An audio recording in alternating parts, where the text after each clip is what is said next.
चलिए आज हम लोग जानते हैं शेप ऑफ सब ऑर्बिटल्स, यानी सब ऑर्बिट्स जो होते हैं उनके शेप कैसे होते हैं। तो उनके शेप को जानने से पहले कुछ कुछ छोटा छोटा पॉइंट है उसको समझो। जैसे एक पॉइंट होता है लोब, नोड, नोडल प्लेन, ये सब चीजें। अब लोब मतलब वो जगह जहां पे इलेक्ट्रॉन जो होता है वो मैक्सिमम होता है। ऐसा प्लेस जहां पे इलेक्ट्रॉन को फाइंड करने की जो प्रोबेबिलिटी होती है वो क्या होती है, मैक्सिमम होती है। उस प्लेस को हम लोग लोब कहते हैं। नोड का होता है जहां इलेक्ट्रॉन का मिलने का प्रोबेबिलिटी मिनिमम होता है।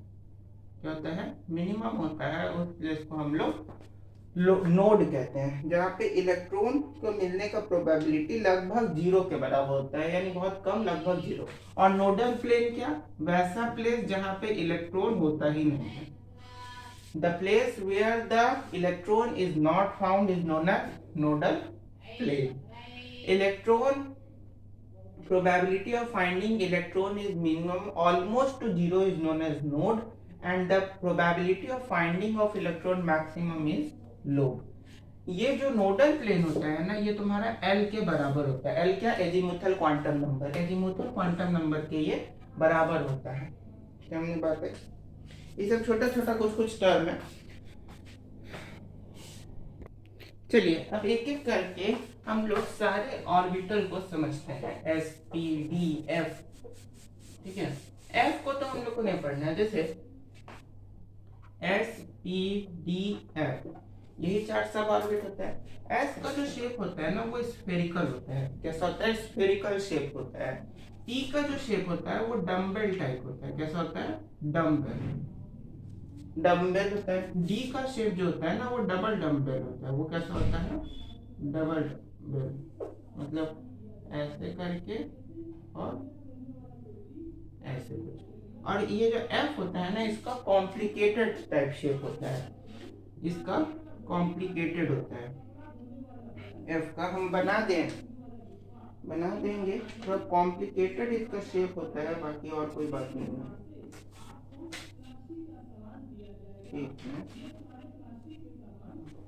ठीक है, देखो इसका शेप ना कुछ ऐसे तो होता है, साथ ही साथ कुछ ऐसे होता है और ऐसे होता है। ऐसा कुछ कॉम्प्लिकेटेड शेप होता है एफ ऑर्बिटल का। इसका हम लोग को उतना स्टडी नहीं करना है, तो इसको हटा देते हैं। बाकी इसका शेप याद रखना है कि कॉम्प्लिकेटेड होता है।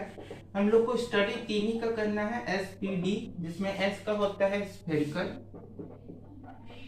स्फेरिकल, टी का होता है डम्बेल, डम्बेल, डी का होता है डबल डम्बेल, डबल डम्बेल। ठीक है, तो यही तीन का स्टडी हम लोग को करना है। अब बगल में कुछ ग्राफ आया होगा, उसको समझो। ग्राफ को देखो। चलिए एस ऑर्बिटल का जो शेप होता है ना उसको हम लोग समझते हैं। एस ऑर्बिटल का सबसे पहले एस ऑर्बिटल को देखते हैं। इसका स्फेरिकल शेप होता है। इसका शेप कैसा होता है, स्फेरिकल शेप होता है। तो यहाँ पे फिगर में देखो 1s 2s और 3s, तीनों ऑर्बिटल का शेप एक लाइन से दिख रहा है। 1s का क्या है, सबसे छोटा है। 2s का 1s से थोड़ा बड़ा, 3s का उससे भी ज्यादा बड़ा। तो s ऑर्बिटल जो होता है ना वो स्फेरिकल शेप का होता है। s ऑर्बिटल क्या होता है, स्फेरिकल शेप का होता है। समझ में बात आई। इसका जो सेंट्रल पार्ट होता है उसमें नोड होता है। सेंट्रल पार्ट जो होता है स्फेरिकल पार्ट का, जैसे ऐसे स्फीयर है ना, इस स्फीयर में यहाँ सेंटर पे क्या होता है, नोड होता है, जहां पे इलेक्ट्रॉन के मिलने का प्रोबेबिलिटी एकदम क्या होता है, जीरो होता है, सबसे कम होता है। जैसे जैसे 1s है, तो 1s में है ना नोड होगा ही नहीं, यानी नो नोड। 2s है, उसमें जो है एक नोड होगा। 3s है, उसमें दो नोड होगा। यानी जैसे जैसे तुम्हारा, जैसे 3s है तो दो नोड, 4s है तो तीन नोड, 5s है तो चार नोड। समझ में बात है, तो ऐसे होते जाता है। समझे। चलो ये फिगर को देखो। तो जैसे ये s ऑर्बिटल है, स्फेरिकल शेप का जैसा बताया, तो इसके आसपास जो होता है ना, इसमें नोडल प्लेन तो जीरो होता है, नोडल प्लेन इसमें होता ही नहीं है। तो जैसे ये हो गया न्यूक्लियस, अब इसके आसपास ऐसे ऐसे ऐसे, तो जैसे ये अगर तुम्हारा 1s है, ये वाला जो है, ये वाला ऑर्बिट, ये 1s है, यहाँ पे ये जो दिख रहा है तुमको, यहाँ पे ये क्या है, नोडल सरफेस है। फिर ये तुम्हारा 2s है, फिर ये नोडल सरफेस हो गया, फिर ये तुम्हारा 3s है, ये 3s, ये 2s, ये 1s। आपको फिगर में दिख रहा होगा कि स्फेरिकल है, तीनों एक्सिस के, X axis, Y axis, Z axis, तीनों के लॉन्ग स्फेरिकल शेप का होता है ये। तो इसमें अगर हम लोग को नोड पता करना हो तो कैसे पता करेंगे? जैसे अगर पूछा जाए कि 6s में कितना नोड होगा, 6s में तो 5 नोड होगा। कैसे पता चला 5 नोड? बस जितना नोड निकालने का सिंपल फॉर्मूला है n-1 कर दो। यानी क्योंकि हम बताए थे जो नोड होता है वो एजीमुथल क्वांटम नंबर के बराबर होता है, तो l का वैल्यू क्या होता है, n-1। तो n इसमें क्या है, 6 में से 1 घटा दो, उतना ही नंबर ऑफ नोड तुम्हारा पता चल जाएगा। जैसे अगर पूछा जाए कि 3s ऑर्बिटल में कितना नोड होगा, तो 3-1 यानी 2 नोड होगा। समझ में बात है? तो ये था तुम्हारा s ऑर्बिटल। अब p ऑर्बिटल को देखो। चलिए p ऑर्बिटल को आप समझते हैं। किसको? p orbital. देखिए p ऑर्बिटल को देखिए, p ऑर्बिटल को समझने के लिए एक यहाँ पे सिंपल पहले फिगर देखो, फिर ये ग्राफ देखना जो आएगा।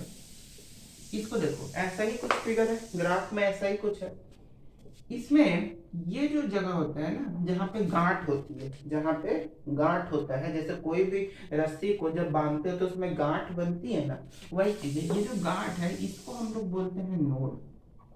यही जो गांठ होता है ना, इसको बोलते हैं नोड, जहाँ पे प्रोबेबिलिटी ऑफ इलेक्ट्रॉन 0 होता है। ये जो 2 बलून टाइप स्ट्रक्चर देख रहे हो, इसको हम लोग बोलते हैं लोब, जहाँ पे इलेक्ट्रॉन का probability of finding electron maximum होता है। और ये जो नोड के अलोंग तुम ये जो प्लेन देख रहे हो, ये जो प्लेन है, इस प्लेन को, यानी ये जो प्लेन है, इसी को हम लोग क्या बोलते हैं, नोडल प्लेन। इसको हम लोग बोलते हैं नोडल प्लेन। इसको क्या बोलते हैं, नोडल प्लेन, जो कि एस ऑर्बिट में नहीं होता है। एस ऑर्बिट में नोडल प्लेन नहीं होता क्योंकि इसका स्फेरिकल शेप होता है, इसका सिंगल डम्बल शेप होता है।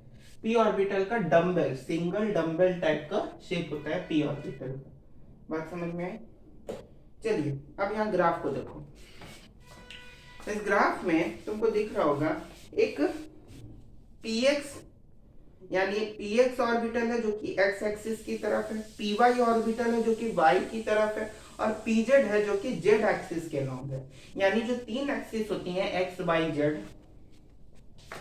ये ऐसे होता है ना, ऐसे 3 एक्सिस होता है x y और z, जो कि तीनों एक दूसरे के परपेंडिकुलर होता है। एक दूसरे के क्या होता है, परपेंडिकुलर। तो ये तीनों एक्सिस के अलोंग देखो, एक एक्स एक्सिस के ऐसे अलोंग एक डंबल बना होगा, एक जेड एक्सिस के अलोंग जो है ऐसे डंबल बना होगा, एक ये वाई एक्सिस के अलोंग जो है ऐसे डंबल बना होगा। फिगर में देखो, एक एक्स एक्सिस के अलोंग बना है, इस एक्स एक्सिस वाले को बोलते हैं पी एक्स, वाई एक्सिस वाले को बोलते हैं पी वाई, जेड एक्सिस वाले को बोलते हैं पी जेड, जेड एक्सिस वाले को pz। इसमें नोडल प्लेन कितना होगा, तो px में जो होता है ना वो yz नोडल प्लेन होता है, yz नोडल प्लेन।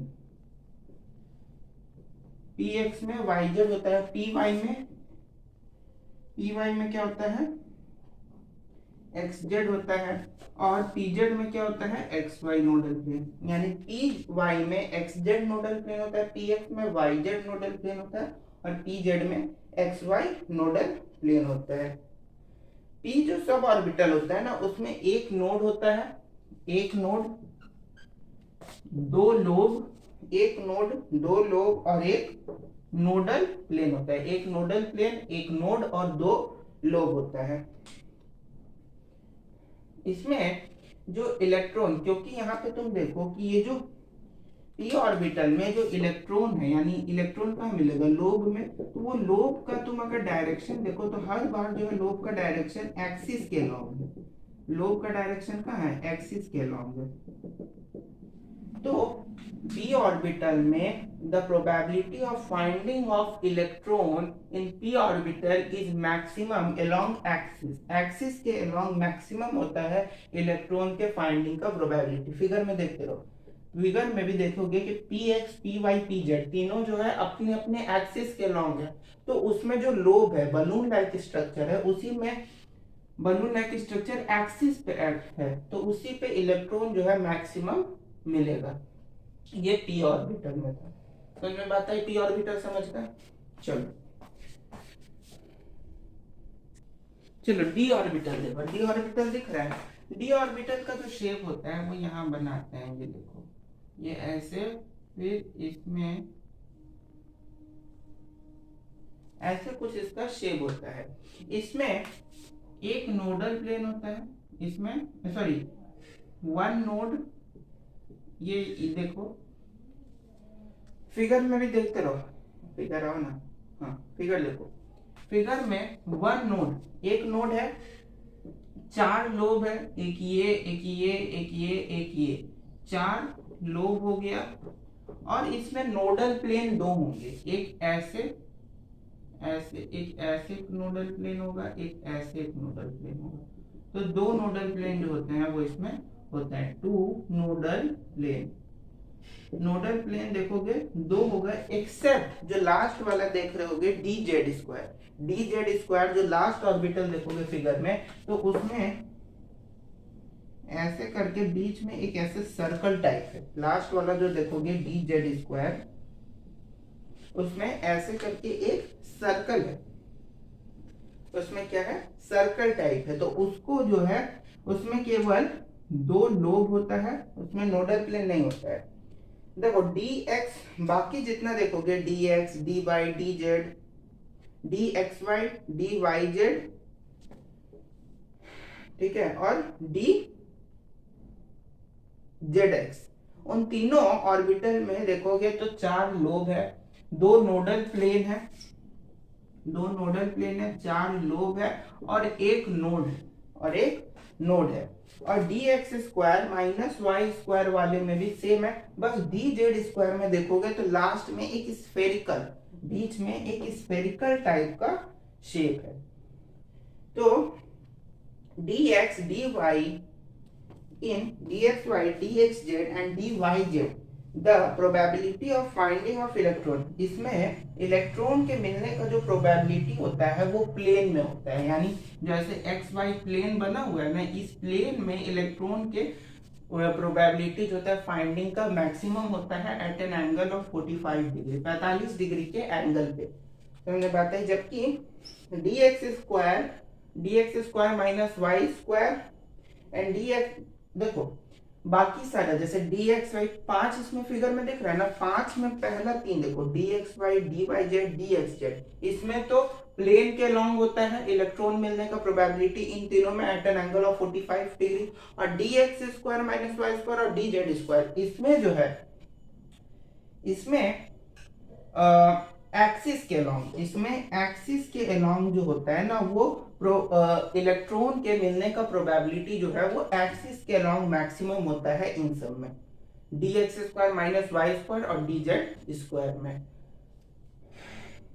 इन सारे d ऑर्बिटल में एक नोड होता है, दो नोडल प्लेन होता है और 4 लोब होता है, एक्सेप्ट dz स्क्वायर ऑर्बिटल जिसमें दो लोब होता है, जिसमें केवल दो लोब होता है, एक नोड होता है।